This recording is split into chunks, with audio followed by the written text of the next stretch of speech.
Infelizmente, não nascemos com o dom de prever o futuro. Assim, o investidor será sempre um eterno arrependido. Mas existem situações em que o investidor deve considerar vender um ativo. E quais são elas? É o que eu vou te contar agora.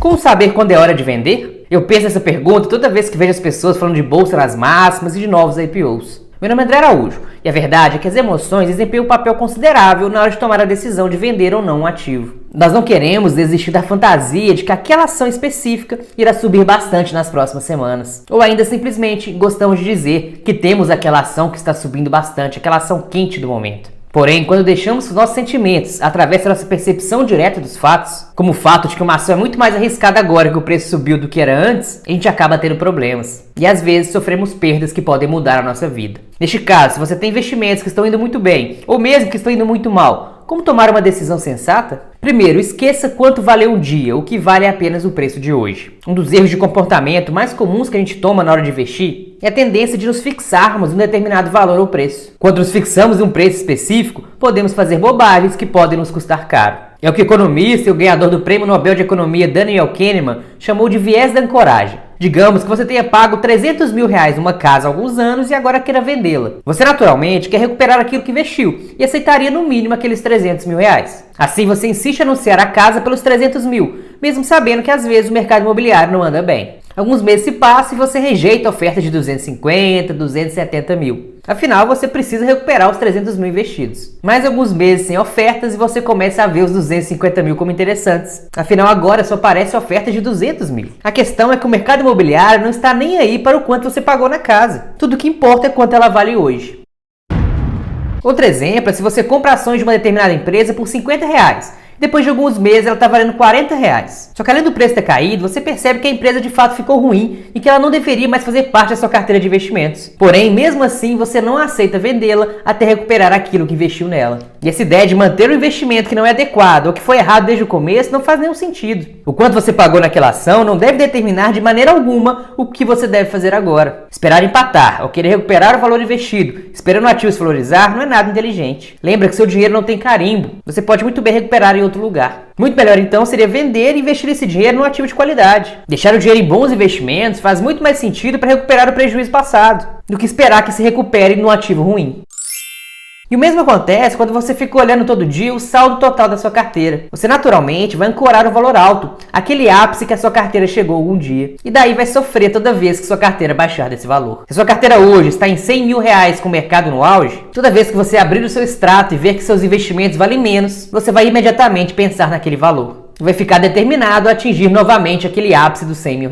Acontece que o passado é passado. E o que importa agora é você tomar a decisão correta hoje, que pode ser simplesmente ignorar o mercado e focar no seu trabalho. 2. Seja honesto com você mesmo. Digamos que você tenha comprado uma ação a R$10 e elas subiram bastante e agora estão em R$30. Foi inteligência ou sorte? Na bem da verdade, tendemos a nos vangloriar de nossa capacidade de investir quando as coisas vão bem e culpar os outros quando algo dá errado. Se você for honesto, e eu vou dizer que não é fácil ser nesses casos, terá de reconhecer que qualquer valorização de 200% em sua carteira reflete mais sorte que habilidade, ou no máximo proporção igual entre as duas. Terceiro, faça o teste do dia seguinte. O teste é o seguinte: imagine que numa noite alguém vendesse todos os seus investimentos. Na manhã seguinte você acorda e encontra 100% do valor daqueles investimentos convertidos em dinheiro na sua conta. E você tem a opção de comprar os mesmos investimentos de volta sem custo algum. Agora eu te pergunto, você compraria exatamente a mesma carteira? E se não, que mudanças faria? Você compraria de novo aquela empresa que ficou ruim e você está esperando se recuperar? Ou compraria aquela empresa que valorizou bastante no preço atual? A questão é, se você faria alguma mudança na sua carteira, por que não fazer agora? Esse de fato é um teste bastante difícil para a maioria. Às vezes as pessoas simplesmente esquecem por que fizeram aquele investimento, mas deve ter havido alguma razão, correto? É como em certos relacionamentos. O casal se distancia, suas vidas tomam rumos diferentes e eles já não têm mais o que conversar. E no entanto, continuam juntos porque mudar exige muito esforço. E no que se refere aos investimentos, não podemos nos dar o luxo de viver nessa estagnação. Precisamos de investimentos que tenham sentido para os nossos objetivos atuais. E eu entendo que somos ocupados, vivemos de cabeça cheia. Quem vai querer acrescentar o item rever a carteira de investimentos à sua já tarefada agenda? Mas infelizmente ou felizmente, é algo que precisa ser feito de tempos em tempos. E não estou falando de mudar por mudar. Comprar e vender investimentos custa dinheiro. Estou dizendo que você precisa saber o que possui e por que possui. Um bom motivo é você anotar o motivo da compra toda vez que investir. Daí, quando for avaliar a carteira ou pensar em vender, você analisa o motivo pelo qual comprou e veja se ainda faz sentido mantê-lo na carteira. 4. Alinhe os investimentos aos seus objetivos. Reavalie o que aquele investimento específico pode fazer para te ajudar a chegar aos seus objetivos. Identificar a próxima Magalu não é um objetivo financeiro. Os objetivos financeiros são economizar para sua aposentadoria, ter dinheiro suficiente para fazer aquela viagem dos sonhos, ou mesmo mandar os filhos para a faculdade um dia. Quando conhecemos com clareza o porquê, ou seja, os objetivos que nos motivam a investir, torna-se muito mais simples tomar decisões sobre investimentos. Tendo isso em mente, se faça essa pergunta: por acaso esse investimento desempenha um papel definido na minha carteira? Oferece as vantagens da diversificação? Ou tem um potencial de crescimento grande? Ou então acrescenta algum elemento importante à minha carteira? Em outras palavras, ele colabora com seus esforços para alcançar os seus objetivos? Se a resposta for não, talvez seja a hora de vendê-lo. 5. Abrace a incerteza. O ato de investir, assim como a própria vida, nos obriga a tomar decisões em meio à incerteza. Será simplesmente impossível acertar todas. Nós podemos controlar o processo pelo qual tomamos a decisão, mas nunca o resultado. E no que se refere aos investimentos, temos que tomar nossas decisões com base nas informações disponíveis. Temos de então observar os resultados, levar em conta as informações que temos acesso, fazer correções de curso se for o caso e repetir o processo indefinitivamente. De maneira geral, não devemos reagir de modo algum àquelas últimas informações, aquelas notícias do jornal. Porém, como elas sempre acabam chegando até nós, temos que decidir se ela é relevante ou não. E tem duas perguntinhas que você pode resolver isso. Você pode se perguntar assim: se eu agir com base nessa nova informação e ela estiver correta,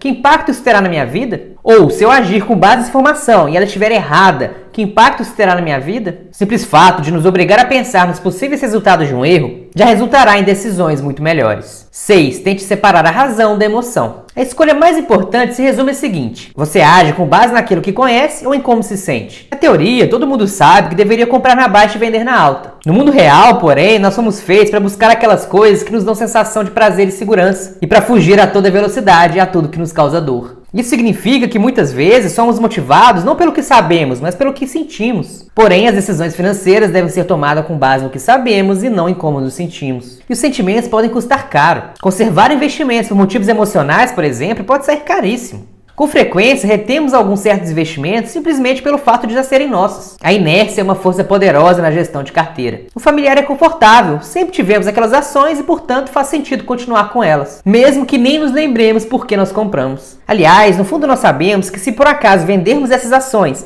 e elas subirem, nos sentiremos idiotas. E ninguém em sã consciência quer correr o risco de se achar um idiota. Especialmente naqueles casos que é tão fácil simplesmente não fazer nada. O problema é que não fazer nada em alguns casos pode também ser uma idiotice. Você deve rever os seus investimentos de tempos em tempos para saber se eles ainda estão compatíveis com seus objetivos. Porém, por outro lado, de maneira oposta, se você por um acaso está pensando em fazer uma mudança repentina na sua carteira, convém se perguntar se essa decisão está sendo baseada naquilo que você conhece ou em como você sente. Será essa decisão baseada nos seus sentimentos em relação às movimentações do mercado? Ou está baseada em um plano de investimentos que você colocou em prática quando estava pensando com mais clareza? Quando lidamos com os investimentos, muitas vezes temos a sensação de que devemos estar fazendo alguma coisa. Pensamos que não fazer nada pode significar perder alguma oportunidade ou estar cometendo um erro. Isso geralmente é por causa que chegam muitas informações pra gente. E essa confusão de informações e opiniões nos faz querer fazer alguma coisa. Na verdade, a sua carteira é como um jardim, do qual é preciso trabalhar duro para cultivá-lo, porém a certa altura é preciso simplesmente deixar que as plantas cresçam. Ou seja, se você tem um plano, deixe-o funcionar. Eu sei que é utópico, é idealismo querer excluir todos os nossos sentimentos no nosso processo de tomada de decisões. Porém, nós podemos sim abrir espaço para o conhecimento, para aquilo que sabemos,